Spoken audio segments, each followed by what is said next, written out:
ਧੰਨ ਧੰਨ ਸਾਹਿਬ ਸ੍ਰੀ ਗੁਰੂ ਨਾਨਕ ਦੇਵ ਜੀ ਮਹਾਰਾਜ। ਧੰਨ ਧੰਨ ਸਾਹਿਬ ਸ੍ਰੀ ਗੁਰੂ ਗੋਬਿੰਦ ਸਿੰਘ ਸਾਹਿਬ ਜੀ ਮਹਾਰਾਜ। ਧੰਨ ਧੰਨ ਸਾਹਿਬ ਸ੍ਰੀ ਗੁਰੂ ਗ੍ਰੰਥ ਸਾਹਿਬ ਮਹਾਰਾਜ ਜੀ ਦੀ ਮਹਾਨ ਬਖਸ਼ਿਸ਼ ਕਿਰਪਾਲਤਾ ਦਾ ਸਦਕਾ ਪ੍ਰਬੰਧਕਾਂ ਦੇ ਉਦਮ ਦੁਆਰਾ ਸ਼ਾਮ ਦੇ ਦੀਵਾਨਾਂ ਵਿੱਚ ਸ਼੍ਰੀ ਰਹਿਰਾਸ ਸਾਹਿਬ ਜੀ ਦੇ ਨਿਤਨੇਮ ਔਰ ਚੱਲ ਰਹੀ ਸੂਰਜ ਪ੍ਰਕਾਸ਼ ਗ੍ਰੰਥ ਵਿੱਚੋਂ ਮਸੰਦਾਂ ਵਿੱਚ ਆਈਆਂ ਹੋਈਆਂ ਤਾਈਆਂ ਦੇ ਪ੍ਰਸੰਗ ਦੀਆਂ ਸਾਖੀਆਂ ਚੱਲਦੀਆਂ ਆ ਰਹੀਆਂ ਹਨ। ਅੱਜ ਦਾ ਜੋ ਪ੍ਰਸੰਗ ਹੈ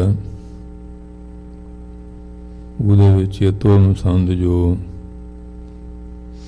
ਇਹਨਾਂ ਦਾ ਮੁਖੀ ਸੀ ਤੇ ਜਿਸ ਤਰ੍ਹਾਂ ਮਾਤਾ ਜੀ ਦੇ ਨਿਮਿਤ ਸੰਗਤ ਵੱਲੋਂ ਕੋਈ ਚੂੜਾ ਵਗੈਰਾ ਭੇਜਿਆ ਗਿਆ, ਸੰਗਤ ਦਾ ਇਹਨਾਂ ਦੇ ਉੱਤੇ ਬੜਾ ਵਿਸ਼ਵਾਸ ਸੀ, ਪਰ ਇਹ ਵਿਸ਼ਵਾਸ ਘਾਤ ਕਰ ਜਾਂਦੇ ਸੀ। ਜਿਸ ਤਰ੍ਹਾਂ ਇਹਨਾਂ ਆਪ ਉਹ ਲੁਕੋ ਲਿਆ, ਜਦੋਂ ਗੁਰਸਿੱਖ ਆਇਆ ਮਹਾਰਾਜ ਨੂੰ ਬੇਨਤੀ ਕੀਤੀ, ਪੁੱਛਣ ਤੋਂ ਝੂਠ ਬੋਲਿਆ, ਅਸਲੀਅਤ ਪ੍ਰਗਟ ਹੋਣ ਤੋਂ ਬਾਅਦ ਫਿਰ ਮਹਾਰਾਜ ਨੇ ਜਿਸ ਤਰ੍ਹਾਂ ਇਹਨਾਂ ਦੇ ਕਰਮਾਂ ਦਾ ਫਲ ਭੁਗਤਾਇਆ, ਇਹ ਅਨੰਦਪੁਰ ਸਾਹਿਬ ਵੀ ਵਾਕਿਆ ਹੋਇਆ, ਦੂਸਰਾ ਦੇਹਰਾਦੂਨ। ਇਹ ਪ੍ਰਸੰਗ ਨੰਬਰਵਾਰ ਚੱਲਦੇ ਆ ਰਹੇ, ਕਿਉਂਕਿ ਅੱਜ ਵੀ ਦੇਖਿਆ ਜਾਏ, ਜੇ ਕਹੀਏ ਵੀ ਬੰਦ ਹੋ ਗਿਆ, ਬੰਦ ਨਹੀਂ ਹੋਇਆ, ਇਹ ਚੱਲੀ ਜਾ ਰਿਹਾ। ਪਰ ਗ੍ਰੰਥਾਂ ਵਿੱਚ ਲਿਖਿਆ, ਗੁਰ ਕੇ ਧਨ ਕੋ ਜੇ ਨਰ ਹਰ ਹੈ, ਹੱਥ ਤੇਜ ਬਭੂਤ ਦੁਖੀ ਹੋਏ ਮਰ ਹੈ। ਜਿਹੜਾ ਗੁਰੂ ਘਰ ਦੇ ਧਨ ਦੀ ਚੋਰੀ ਕਰਦਾ, ਉਹਦਾ ਤਪ ਤੇਜ ਨਾਸ ਹੋ ਜਾਂਦਾ ਹੈ ਔਰ ਬੜਾ ਦੁੱਖ ਭੋਗ ਕੇ ਫਿਰ ਉਹ ਮਰਦਾ ਹੈ। ਪਰ ਜਦੋਂ ਮਨ ਦੇ ਵਿੱਚ ਲੋਭ ਲਹਿਰਤ ਨੀਜਰ ਵਾਜੈ, ਕਾਇਆ ਡੂਬੈ ਕੇਸਵਾ, ਪਰ ਮਹਾਰਾਜ ਜੇ ਮਿਹਰ ਕਰੇ ਸੰਸਾਰ ਸਮੁੰਦੇ ਤਾਰ ਗੋਬਿੰਦੇ, ਵਾਹ ਦੇ ਬਾਪ ਬੀਠਲਾ। ਨਹੀਂ ਤਾਂ ਇਹਦੀ ਲਪੇਟ ਵਿੱਚ ਰਾਜਨੀਤਿਕ ਬੰਦੇ ਲੈ ਲਓ, ਸਮਾਜਿਕ ਲੈ ਲਓ, ਵਿਵਹਾਰਕ ਲੈ ਲਓ, ਧਾਰਮਿਕ ਬੰਦਿਆਂ ਦੇ ਅੰਦਰ ਵੀ ਐਸੀਆਂ ਕਮੀਆਂ ਪੇਸ਼ੀਆਂ ਦੇਖਣ ਵਿੱਚ ਆਉਂਦੀਆਂ ਹਨ। ਲੇਕਿਨ ਨਾਲ ਸੱਚ ਵੀ ਹੈ, ਇਮਾਨਦਾਰ ਗੁਰਮੁਖ ਪਿਆਰੇ ਵੀ ਹੈ, ਜਿਨ੍ਹਾਂ ਤੇ ਗੁਰੂ ਦੀ ਕਿਰਪਾ ਹੈ। ਪਰ ਮਹਾਰਾਜ ਸੱਚੇ ਪਾਤਸ਼ਾਹ ਦਿਆਲੂ ਆ ਕਿ ਸਾਡੇ ਬਜ਼ੁਰਗ ਸਤਿਗੁਰਾਂ ਨੇ ਇਹ ਪ੍ਰਥਾ ਜਿਹੜੀ ਸੀ ਆਰੰਭ ਕੀਤੀ ਹੈ, ਕਾਫੀ ਲੰਮਾ ਸਮਾਂ ਸਹੀ ਵੀ ਚੱਲਦੀ ਰਹੀ। ਹੌਲੀ ਹੌਲੀ ਕਮਜ਼ੋਰੀ ਆਉਂਦੀ ਤੁਰੀ ਗਈ।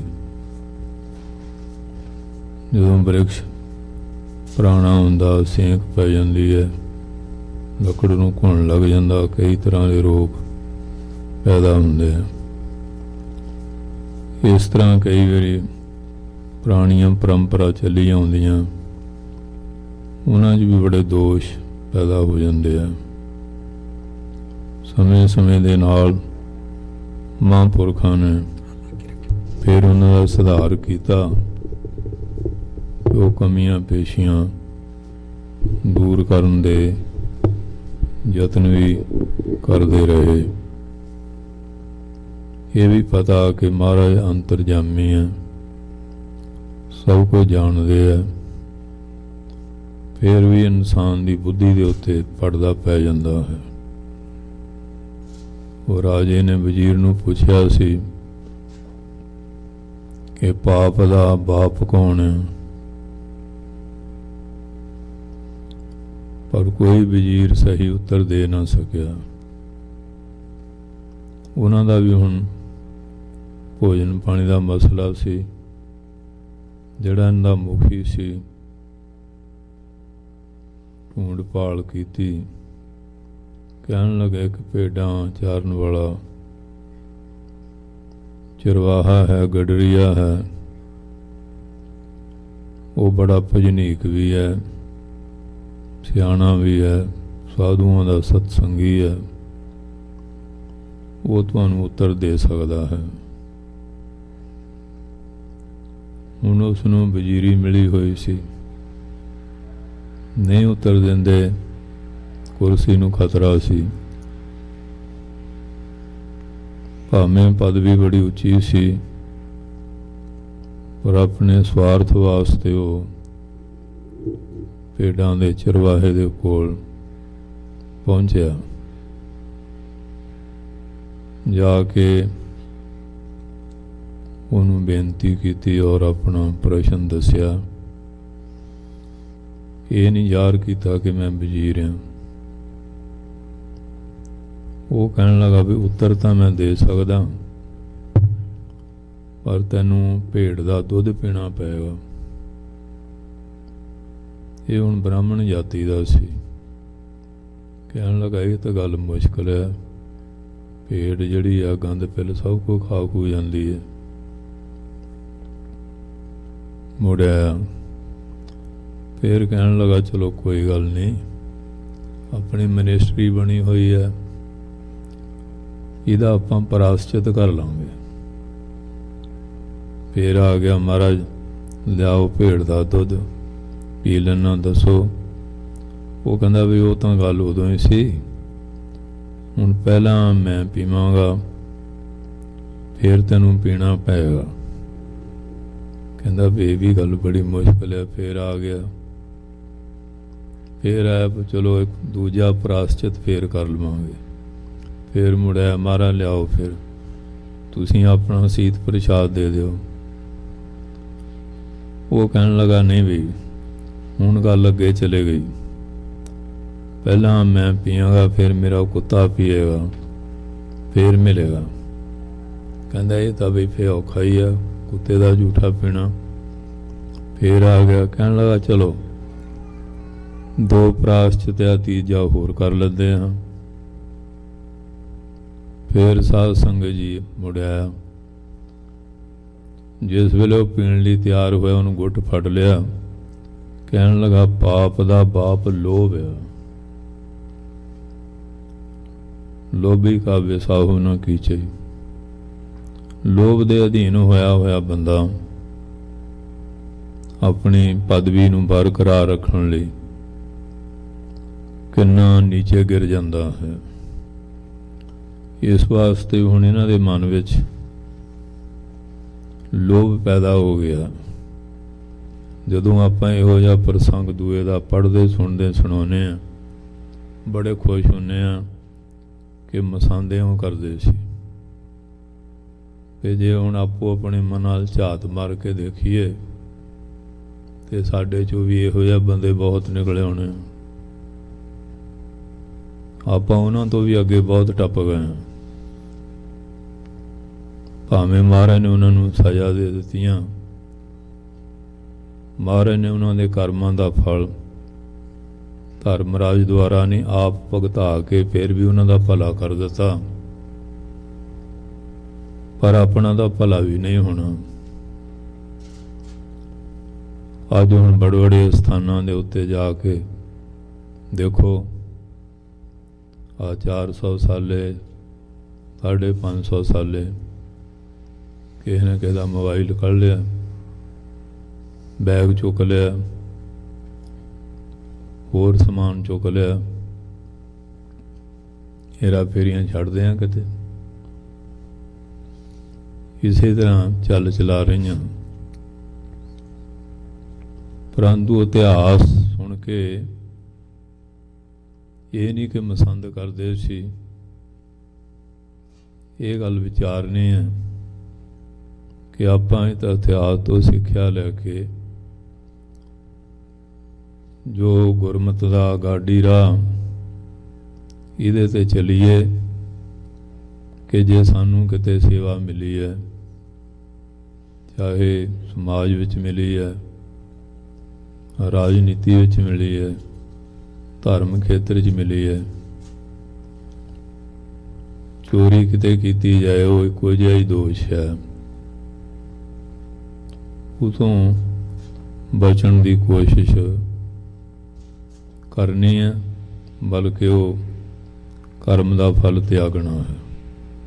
ਨਹੀਂ ਤਾਂ ਵੇ ਪਾਪ ਕਰੇ ਪੰਚਾਂ ਕੇ ਬਸਰੇ, ਤੀਰਥ ਨਾਏ ਕਹਿ ਸਭ ਉਤਰੇ, ਬੋਹਰ ਕਮਾਏ ਹੋਏ ਨਿਸ਼ੰਕ, ਜਮਪੁਰ ਬਾਂਧ ਖਰੇ ਕਾਲੰਕ। ਜਮ ਦੀ ਪੁਰੀ 'ਚ ਫਿਰ ਉਹ ਕਲੰਕੀ ਬੰਦੇ ਮੁਸ਼ਕਾਂ ਬੰਨ੍ਹ ਕੇ ਧਰਮ ਰਾਜਾ ਦੇ ਕਟਹਿਰੇ ਵਿੱਚ ਖੜੇ ਕੀਤੇ ਜਾਂਦੇ ਆ। ਫਿਰ ਉੱਥੇ ਉਹਨਾਂ ਦਾ ਜਿਹੜਾ ਕਰਮਾਂ ਦਾ ਫਲ ਆ, ਜਿਹੋ ਜਿਹਾ ਕਰਮ ਆ ਉਹਦਾ ਫਲ ਫੇ ਭੁਗਤਾਇਆ ਜਾਂਦਾ। ਸੋ ਇਸ ਕਰਕੇ ਸਮਾਂ ਬੀਤ ਜਾਂਦਾ, ਪੁਰਾਣੀਆਂ ਸਾਖੀਆਂ ਪੜ੍ਹਦੇ ਸੁਣਦੇ ਹਾਂ, ਅਤੇ ਜਿਲੇ ਝਾਤ ਮਾਰੀਏ ਅੱਜ ਦੇ ਸਮਾਜ ਵਿੱਚ ਵੀ ਐਸੀਆਂ ਬੁਰਾਈਆਂ ਬਹੁਤ ਆ ਚੁੱਕੀਆਂ, ਬੜਾ ਨਿਘਾਰ ਆ ਚੁੱਕਿਆ ਹੈ। ਪਰ ਜਿਹੜੇ ਉਹ ਸੰਸਥਾ ਦੇ ਕਾਬਜ ਹੁੰਦੇ ਆ, ਉਹਨਾਂ ਕੋਲ ਇੱਕ ਰਾਜਨੀਤਿਕ ਪੱਖ ਵੀ ਹੁੰਦਾ, ਜਿਹਦੇ ਕਾਰਨ ਉਹ ਫਿਰ ਆਪਣੇ ਬਲ ਦੇ ਨਾਲ ਦਬਾ ਜਾਂਦੇ ਆ। ਜੇ ਕੋਈ ਸੱਚ ਦੀ ਆਵਾਜ਼ ਉਠਾਉਂਦਾ, ਉਹਨੂੰ ਉਹ ਰਾਜਸੀ ਵੱਲ ਨਾ ਦਬਾ ਕੇ ਆਪਣੇ ਕਰਮਾਂ 'ਤੇ ਪਰਦਾ ਪਾ ਕੇ ਬਹੁਤ ਕੁਛ ਕਰ ਕਰਾ ਰਹੇ ਹੈ। ਗੁਰੂ ਮਹਾਰਾਜ ਵੇਲੇ ਵੀ ਐਸੀ ਹਾਲਤ ਸੀ, ਕਾਜੀ ਹੋਏ ਰਿਸ਼ਵਤੀ, ਥੋੜ੍ਹਾ ਕੁਝ ਕਰਦੇ ਸੀ। ਉਹ ਜਿਸ ਤਰ੍ਹਾਂ ਇਸ ਪ੍ਰਸੰਗ ਆਉਂਦੇ ਆ ਕਿ ਤੇਲੀ ਦੇ ਬਲਦ ਨੇ ਕਿਸੇ ਜੱਟ ਜ਼ਿਮੀਂਦਾਰ ਦੇ ਬਲਦ, ਆਪਣੇ ਕਾਜੀ ਦੇ ਬਲਦ ਨੂੰ ਮਾਰਿਆ। ਉਹ ਵਿਚਾਰਾ ਗਰੀਬ ਸੀ, ਕਾਜੀ ਨਿਆਂਕਾਰੀ ਹੁੰਦੇ ਸੀ। ਮਹਾਰਾਜ ਜੇ ਕੋਈ ਬਲਦ ਨੂੰ ਮਾਰੇ, ਇਹਦਾ ਕੀ ਦੋਸ਼, ਕੀ ਡੰਡ ਆ? ਕਹਿੰਦੇ ਡੰਡ ਕਾਹਦਾ, ਉਹ ਪਸ਼ੂ ਆ, ਉਹਨੂੰ ਕਿਹੜਾ ਕਿਸੇ ਨੇ ਸਿਖਾਇਆ ਹੁੰਦਾ। ਚਲੇ ਗਿਆ, ਇਹਨਾਂ ਨੂੰ ਆ ਗਿਆ ਕਾਜੀ ਦਾ ਪੁੱਤ, ਕਹਿੰਦਾ ਅੱਬਾ ਜਾਨ, ਸਾਡੇ ਬਲਦ ਨੂੰ ਤੇਲੀ ਬਲਦ ਨੇ ਸਿੰਘ ਮਾਰੇ ਆ, ਜੇ ਉਹ ਮਰ ਜਾਂਦਾ। ਕਹਿੰਦੇ ਅੱਛਾ, ਉਹ ਤਾਂ ਹੁਣੇ ਆਇਆ ਸੀ, ਬੁਲਾਓ। ਬੁਲਾ ਲਿਆ। ਕਹਿੰਦੇ ਲੈ ਵੀ ਮੈਂ ਕਾਨੂੰਨ ਦੀ ਲਾਲ ਕਿਤਾਬ ਨਹੀਂ ਦੇਖੀ। ਉਹ ਪੱਤਰੇ ਚਾਦਰ ਫਰੋਲੇ, ਕਹਿੰਦਾ ਲਾਲ ਕਿਤਾਬ ਆਖੇ ਇਉਂ, ਤੇਲੀ ਬਲਦ ਪੜਾਇਆ ਕਿਉਂ, ਖਲ ਖਲਾਇਆ ਕੀਆ ਮਿਸ਼ਟੰਡ, ਬੈਲ ਕਾ ਬੈਲ 30 ਰੁਪਏ ਡੰਡ। ਇਸ ਤਰ੍ਹਾਂ ਇਹ ਰਾਜਨੀਤਿਕ ਸਮਾਜ ਵਿੱਚ ਵੀ ਇੱਥੇ ਦਾ ਕੁਝ ਫਰਕ ਹੋਏਗਾ। ਤੇ ਸਾਡੇ ਦੇਸ਼ ਵਿੱਚ ਤਾਂ ਉੱਥੇ ਇੰਨਾ ਇਹ ਕੰਮ ਚੱਲਿਆ ਹੋਇਆ, ਹਰ ਪਾਸੇ ਹੇਰਾ ਫੇਰੀ ਦਾ ਬੋਲਵਾਲਾ ਹੈ। ਤੇ ਗੁਰੂ ਮਹਾਰਾਜ ਜੀ ਸੁਮਤ ਬਖਸ਼ਿਸ਼ ਕਰੇ ਕਿ ਜਿਹੜੇ ਪਾਸੇ ਸਾਡਾ ਸਮਾਜ ਚੱਲ ਰਿਹਾ ਹੈ, ਸੋ ਇਸ ਵਾਸਤੇ ਇਹ ਜਿਹੜਾ ਇਤਿਹਾਸ, ਇਹ ਨਹੀਂ ਕਿ ਉਹ ਮਸੰਦਾਂ ਵੱਲ ਇਸ਼ਾਰਾ ਕਰ ਰਿਹਾ ਕਿ ਆਪਾਂ ਇਸ ਗੱਲ ਦੀ ਵਿਚਾਰ ਕਰਨੀ ਹੈ ਕਿ ਉਹ ਮਸੰਦਾਂ ਵਾਲੇ ਔਗਣ ਜਿਹੜੇ ਸਾਡੇ ਅੱਜ ਧਰਮ ਦੇ ਠੇਕੇਦਾਰ ਆ ਉਹਨਾਂ ਵਿੱਚ ਤਾਂ ਨਹੀਂ ਆ ਚੁੱਕੇ। ਜੇ ਆ ਗਏ ਆ ਤੇ ਕਈ ਵਾਰੀ ਮੋਰਚੇ ਲੱਗੇ ਆ ਕਿ ਅਦਾਸੀ ਸਾਧੂ ਸੀਗੇ ਕਰਨ ਲੱਗ ਪਏ ਵੀ ਆਪਾਂ ਜੇ ਹੁਣ ਇਹਨਾਂ ਸਥਾਨਾਂ ਦੇ ਉੱਤੇ ਕਾਬਜ ਹਾਂ ਵੀ ਅਸੀਂ ਵੀ ਉਹੀ ਕੁਝ ਕਰ ਰਹੇ ਹਾਂ ਵੀ ਅੱਗੇ ਇੱਕ ਨਰੈਣ ਦਾਸ ਸੀ, ਹੁਣ ਤਾਂ ਨਰੈਣ ਦਾਸਾਂ ਦਾ ਅੰਤ ਹੀ ਕੋਈ ਨਹੀਂ, ਕਿੰਨੇ ਕੀ ਕੁਝ ਹੋ ਰਿਹਾ। ਸੋ ਇਸ ਵਾਸਤੇ ਇਹ ਇਤਿਹਾਸ ਜਾਂ ਮਹਾਂਪੁਰਖਾਂ ਦੇ ਜਿਹੜੇ ਬਚਨ ਆ ਉਹ ਮਹਾਂਪੁਰਖਾਂ ਦਾ ਬੋਲਣਾ ਹੋਵੇ ਕਿਤੇ ਪਰਥਾ ਹੈ। ਉੱਥੇ ਇੱਕ ਸਥਾਨ ਸੀ, ਗਿਆਨੀ ਜੀ ਤਾਂ ਉੱਧਰ ਲਈ ਹਨ। ਉਹ ਬੀਬੀ ਕੋਈ ਆਈ, ਉਹਦੇ ਉੱਥੇ ਉਹ ਕਿਤੇ ਮੁਰਕੀ ਡਿੱਗ ਪਈ। ਉਹ ਸੇਵਾਦਾਰ ਬੀਬੀ ਝਾੜੂ ਫੇਰ ਰਹੀ ਸੀ। ਉਹ ਵਿਚਾਰੀ ਭੋਲੀ ਅਖਿਆ ਮੁਰਕੀ ਹੈ। ਤੇ ਉਹ ਜਿਹੜੇ ਗ੍ਰੰਥੀਆਂ ਨੇ ਦੇਖਿਆ, ਪਹਿਲਾਂ ਤਾਂ ਹੱਥ ਨਾਲ ਆਰ ਜਾ ਕੇ ਮਾਰੀ ਐਵੇਂ ਐਵੇਂ, ਫਿਰ ਉਹ ਜੇਬ ਵਿੱਚ ਪਾ ਲਈ। ਉਹ ਹੁਣ ਲੜਕੀ ਦਾ ਪੇਕੇ ਪਿੰਡ ਨੇੜੇ ਸੀ, ਉਹ ਹੈਗੀ ਸੀ ਸੱਸ ਵੱਲੋਂ ਚੜ੍ਹੀ ਹੋਈ। ਜਦੋਂ ਪੇਕੇ ਆਉਂਦੀ ਹੁੰਦੀ ਸਰਸਰਾ ਜਾਣਾ ਸੀ ਤੇ ਸੱਪ ਨੂੰ ਇੱਕ ਸੱਸਾ ਤੇ ਸੱਸ ਨੂੰ ਸੁੱਖ ਨਾਲ ਦੋ ਸੱਸੇ ਲੱਗਦੇ ਆ, ਡਬਲ ਜ਼ਹਿਰ ਹੁੰਦੀ ਹੈ ਨਾ। ਉਹਨੂੰ ਇਹ ਵੀ ਮੈਨੂੰ ਤੋਂ ਨਹੀਂ ਵੜਨ ਨਹੀਂ ਦੇਣਾ। ਉੱਥੇ ਕਿਹਾ ਤੇ ਉਹ ਗਿਆਨੀ ਜੀ ਤਾਬਿਆ ਚੌਰ ਕਰਦੇ ਸੀ, ਕੋਈ ਵੀ ਉਹਨਾਂ ਨੇ। ਤੇ ਜਿਹੜੇ ਅਨਾਊਂਸਮੈਂਟ ਕਰ ਰਿਹਾ ਵੀ ਭਾਈ ਜੀ ਨੂੰ ਉਹ ਮੁਰਕੀ ਸ਼ੁਰਕੀ ਮਿਲੀ ਹੈ, ਉਹ ਦੇ ਦਿਓ। ਉਹ ਗੱਲ ਇਹ ਹੋਈ ਵੀ ਜਿਵੇਂ ਉਹ ਜੱਟ ਦੀ ਕਹੀ ਗੁਆਚ ਗਈ। ਉਹ ਕਹਿੰਦੇ ਕਹੀ ਉਹ ਭਰਾਈ ਨੇ ਡੋਂਡੀ ਪਿੱਟੀ, ਕਹੀ ਮਿਲੀ ਨਾ। ਕਹਿੰਦੇ ਵੀ ਭਰਾਈ ਦਾ ਘਰ ਹੀ ਦੇਖ ਲਓ, ਕਿਤੇ ਇਹੀ ਨਾ ਕੋਈ ਬੈਠਾ ਹੋਵੇ। ਉਹ ਡੋਂਡੀ ਪਿੱਟਣ ਵਾਲਾ ਜਿਹੜਾ ਉਹਦੇ ਘਰੋਂ ਹੀ ਮਿਲ ਗਈ। ਉਹ ਫਿਰ ਗਿਆਨੀ ਜੀ ਆ ਗਏ ਤੇ ਮੈਂ ਕਿਹਾ ਸੱਚ ਦੱਸੋ, ਝੂਠ ਨਾ ਬੋਲਿਓ। ਨਹੀਂ ਜੀ, ਇਹ ਤਾਂ ਨਿਸ਼ਾਨ ਸਾਹਿਬ ਥੱਲੇ ਸਹੁੰ ਖਾਧੀ। ਮੈਂ ਕਿਹਾ ਇਹ ਸਹੁੰ ਨੂੰ ਕੀ ਮੰਨਦੇ ਆ, ਇਹਦਾ ਬਹੁਤ ਗਾਂ ਨਿਕਲ ਗਿਆ। ਉਹ ਚਿੱਚੜ ਜਿਹੜਾ ਹਰ ਵੇਲੇ ਗਾਂ ਦੇ ਲਿਬਾਸ ਨੂੰ ਆਉਂਦਾ, ਖੂਨ ਨਹੀਂ ਪੀਂਦਾ, ਉਹ ਦੁੱਧ ਥੋੜ੍ਹੀ ਜਾਣਦਾ। ਤੇ ਡੱਡੂ ਹਰ ਵੇਲੇ ਕਬਲ ਨਾ ਹੁੰਦਾ, ਇਹ ਮਨ ਮੀੜ ਕੋ ਕਬਲ ਕੀ ਸਾਰ ਨਹੀਂ ਮੂਲ। ਉਹ ਹਾਲ ਹੈ। ਉਹ ਸਾਧ ਸੰਗਤ ਜੀ ਮੰਨੇ ਨਾ ਤੇ ਸਵੇਰੇ ਆ ਗਿਆ, ਆਖਿਆ ਜੀ ਆਹ ਹੈਗੀ ਹੈ। ਮੈਂ ਕੱਲ ਪੁੱਛਿਆ ਸੀ ਤੇ ਤੂੰ ਹੁਣ। ਫਿਰ ਉਹ ਸਿੰਘ ਨੂੰ ਬੁਲਾਇਆ ਵੀ ਭਾਈ ਚੀਜ਼ ਹੈਗੀ ਹੈ। ਅਖੀਰ ਫਿਰ ਉਹ ਕਿਤੇ ਇੰਸਪੈਕਟਰ ਆਏ ਸੀ, ਮਾੜੀ ਮੋਟੀ ਲਿਖਤ ਪੜ੍ਹਤ ਕਰਨੀ ਸੀ, ਹੈਗੇ ਤੇ ਹੁਣ ਸਾਰੇ ਚੋਰਨ ਟੋਲਾ ਇੱਕੋ ਹੀ ਬੋਲਾ। ਹੁਣ ਦੇਖਿਆ ਵੀ ਹੁਣ ਡਿਸਮਿਸ ਨਾ ਹੋ ਜਾਈਏ। ਉਹਨੇ ਫਿਰ ਮੈਂਬਰ ਸਾਹਿਬ ਨਾਲ ਗਿਟਮਿਟ ਕਰ ਲਈ ਤੇ ਮੈਂਬਰ ਕਹਿਣ ਲੱਗਾ ਵੀ ਤੂੰ ਆਪਣੀ ਪੂਰੀ ਤਨਖਾਹ ਦੇ ਦੇਈਂ, ਫਿਰ ਪੋਚਾ ਫੇਰ ਦਿਆਂਗੇ। ਇਸ ਤਰ੍ਹਾਂ ਹੋ ਗਿਆ। ਤੇ ਜੇ ਕਹੀਏ ਵੀ ਅੱਜ ਨਹੀਂ, ਇਹ ਅੱਜ ਵੀ ਬਹੁਤ ਕੁਝ ਹੋ ਰਿਹਾ। ਇਸ ਵਾਸਤੇ ਆਪਾਂ ਸਾਖੀ ਸੁਣ ਲੈਂਦੇ ਹਾਂ, ਬੜਾ ਖੁਸ਼ ਹੁੰਨੇ, ਲੈ ਵੀ ਉਹ ਐਂ ਕਰਦੇ ਸੀ, ਐਂ ਹੋਇਆ।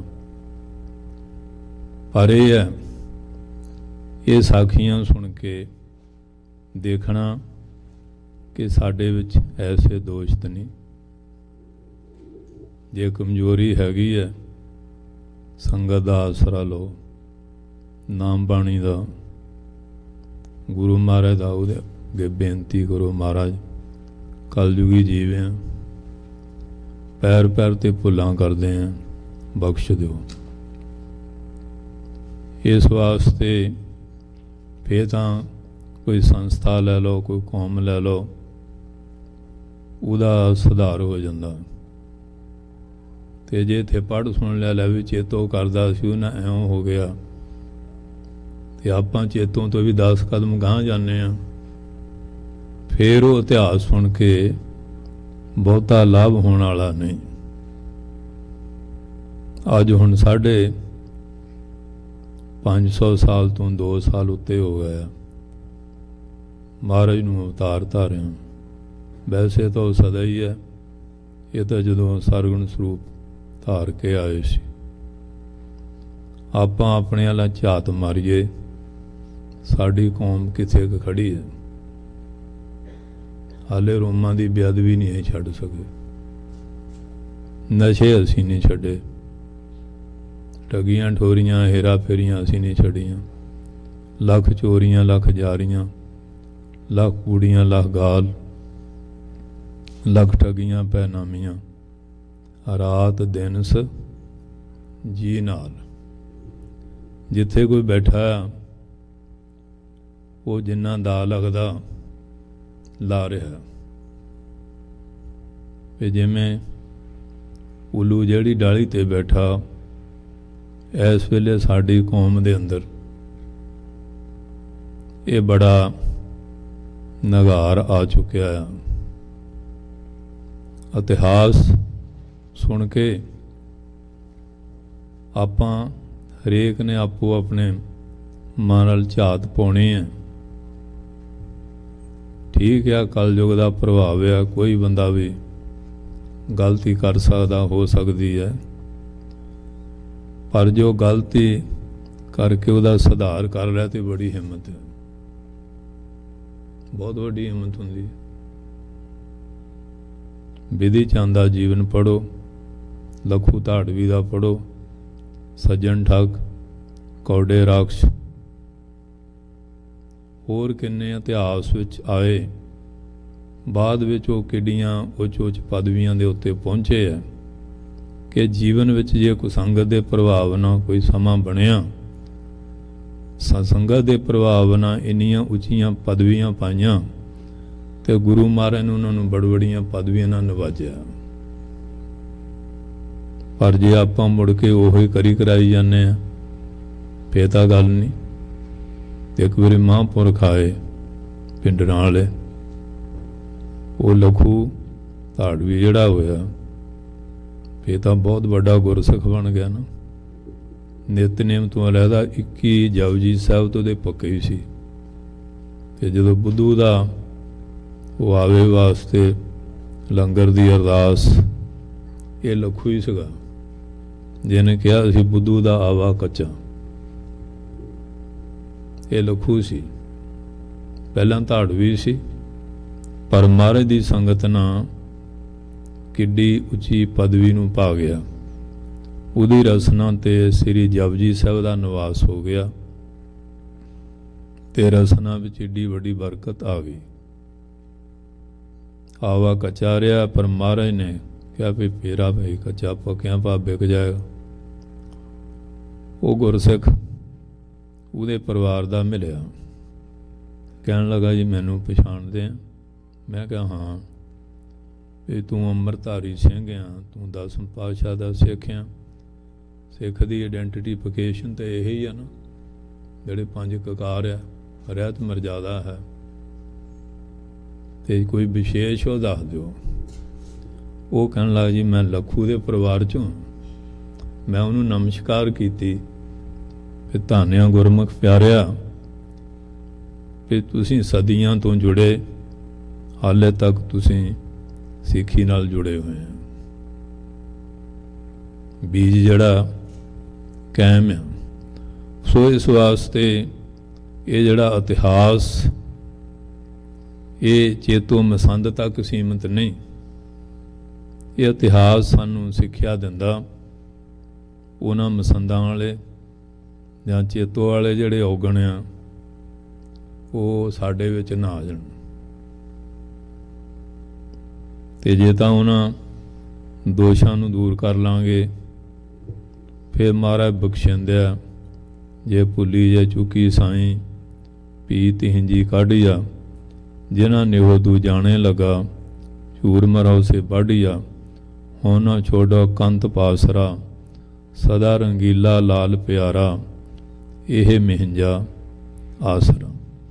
सो इस करके गुरमुख प्यारिओ, ये नहीं कि चेतो की गल सुन के उत्थे लै भी उन्हों आ होया इस तरह होया, ये देखना अपने मना ना झात पा के ये चेतो वालियां बिरतियां, ये तामशी बिरतियां जां रजोगुणी बिरतियां जड़ियां वो हर इंसान दे अंदर किसी न किसी रूप दे विच चल चला रही हैं। तुसीं इत्थे बैठे हैं, जिहड़े उत्थे बैठे हैं तुसीं उन्हां ते यकीन कर लैंदे हैं, उन्हां नूं तुसीं अपना मुख्तियारनामा दिया है। ये बहुत घटनावां हो रही हैं, वो मुख्तियारनामे का लाभ लैके सारा कुछ आपे हड़प लेंदे आ, ते की फिर आपां चेतो तो घट आ। तुसीं तां प्रदेश च आ गए, फिर मेरा भरा भैन उत्थे बैठा होया, आ पिछे गए वो एक नगर है, वो कोठी च रिश्तेदारां नूं बहा लिया, वो बेचारे गए हॉर्न दिता, उन्हें गेट ही ना खोलिया, वो बड़ा खड़काया, हद हो गई है। तो जिले वो गेट भनिया, उन्हें पुलिस वाला ली, ये तो जी साढ़े ते अतवादी लैके आ गए। वो बलैचों गए कोठी वाला, उन्होंने उत्थे बहा लिया, फिर रिश्तेदार आ तो कोठी ते कब्जा कर लिया, तो जिहड़ा इधरों बेचारा गया उन्होंने अतवादी बनाता। एजेंटियां जिहड़े करदे इन्हां दा यही हाल है, वो जिले माया हड़प लेंदे न, जिले जाओ पहला तो सही फोन ही नहीं दसना, बंबे का लिखा देना, हुण बंबा उत्थे कित्थे लजूगा। तो जे चले गए फिर कर देना जी अतवादी आ गए। ये चेतो दे घट है, चेतो तो बहुत पैदा हो चुके हैं। कौड़े राक्षां का कोई अंत नहीं, किन्ने के इस वेले सज्जन ठा गया। वो तो मैं कहना धन आ जिहड़े महाराज दे टाइम चाहे तो सुधर गए, तो जे महाराज ने उन्होंने सजावां दित्तियां फिर भी महाराज ने उन्हों का भला कर दिता। उन्होंने जमदे कटहरे च नहीं भेजिया, उन्होंने कर्म का फल हत्थीं भुगता के फिर भी महाराज ने जिहड़े गुरु महाराज के हत्थों सजा भोगियां मुक्त हो जाते। सो इस करके गुरमुख प्यारिओ, आ हुण उत्थे एक ग्रंथी सिंह है, वो बच्चियां नूं अजकल है वो 62 लाख रुपए अमरीका का, 20 लाख पहला फीस लई है, हुण बस ऐवें कन्नी कतराई जांदा। ये चेतो तो घट तो नहीं। आ तुहाडे कई बैठे आ, कईयां ने ਉਹ ਹੁੰਦੀ ਹੋਣੀ ਆ ਜਿਹੜੇ ਇੱਥੇ ਆਉਂਦੇ ਆ ਏਜੰਟ ਜਿਹੜੇ ਆ, किस तरह ठगियां ढोरियां कर करा रहे हैं। इस वास्ते ये समाज दे विच ऐसियां बीमारियां, ऐसे दोषा कन्या बैठियां ब्याह दे लालच आ जानियां। आ हुणे साडे कोल रोंदे गए आ टब्बर, नियाणे जमा लैंदे आ, कुटमार करदे आ। आ वकील विच बैठे आ, ये दसदे आ कि 95% डिवोर्सां दे केस है। साडे सिखां दे 2 रिश्ते गुरु ग्रंथ साहब दी हजूरी च हुंदे आ। किहड़े किहड़े ख्याल आ? एक तां गृहस्थ दा संसारी रिश्ता, दूजा आ जिले खंडे वढ़दा अंम੍ਰਿਤ छकदे आ। जे गुरु ग्रंथ साहब दा प्रकाश न होवे, 5 प्यारे पूरियां बाणियां पढ़ के भी अमृत तैयार कर लैण, किसी ने छकण नूं तैयार नहीं होना। भी महाराज हनी विच, क्योंकि महाराज दी हाजरी विच 5 प्यारे विधि ना करनगे, फिर ही अमृत नूं प्रवानगी मिलनी है। गुरु तो बिना गल नहीं ना बननी। सतगुर बाजों संगत ना होई, नगुरे का है नाम बुरा। इस वास्ते गुरमुख प्यारिओ, अज देख लो इन्हां रिश्तियां विच किन्नी त्रेड़ आई हुई है। वो लड़कियां धक्के खांदियां फिरदियां, वो शराबां डफदे फिरदे आ, चिट्टे फकदे फिरदे, धुएं लैंदे फिरदे आ। ये चेतों उन्होंने घट है, ये तो उन्होंने बहुत अगे निकल गया। अगे सिंह का इतिहास पढ़ो कि बाबा दीप सिंह, बाबा गुरबख्श सिंह जां होर महापुरख 60-60 हज़ार लड़कियां उन्होंने छड़ा के घरों घर इज्जत ना बसाउंदे सी। अज दा सिख गुरु ग्रंथ साहिब दे हजूरी आनंद कारज करके अपनी जनानी नूं बसाउण जोगा नहीं, हालांकि बराबर वो काम कर रही हैं, बराबर काम कर रही हैं ना देशों विच। ये दसो इन्हां मसंदां नूं घटिया? ये बाणी दा इतिहास सुन के देखना किहड़े किहड़े पासे साडे ये कमजोरियां आ चुकियां, ਜਿਹੜੀਆਂ ਸਾਨੂੰ सिख कौम की आन शान ਨੂੰ खत्म कर रही, साडे जीवन ਨੂੰ तबाह कर रही। ये इतिहास सुनने का, पढ़न का, विचारन का प्रयोजन ये है कि उस इतिहास तो शिक्षा लैके आपां अपने अंदर जड़ियाँ कौमी तौर पर जां परसनल तौर पर संस्थावां दे तौर पर कमजोरियां आईयां उन्होंने दूर करिए। और इस करके धार्मिक तौर पर लै लो, समाजिक व्यवहारक तौर पर लै लो, असीं तां रोज़ विचरते हैं, साडे नाल बाह पैंदा हर पक्ष दा। ये तां बेनती करते हैं। सो आओ सच्चे पातशाह किरपा करन।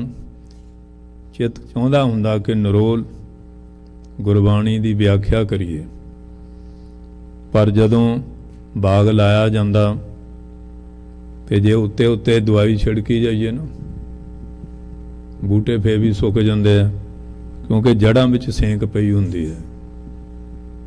ते जिन्ना चਿਰ ਉਹ जड़ की सेंक निवृत्त नहीं करते, उपर जिन्ना मर्जी स्प्रे करी जाए वो गल बननी नहीं। इस वास्ते अज साडे समाज का तंद नहीं टुटा, ताणियां टुट चुकियां। ये निगार जड़े है ये दूर करन वास्ते कुछ वचन जड़े है करने पैंदे है। इहदा मतलब ये नहीं कि तुहानूं कोसिया जा रहा, इहदा मतलब ये है कि आपां इन्हां बुराइयां नूं छड्डांगे, साडी खालसे पंथ दी चढ़दी कला होएगी। क्योंकि खालसा खास कहावै सोई, जां के हिरदे भरम न होई।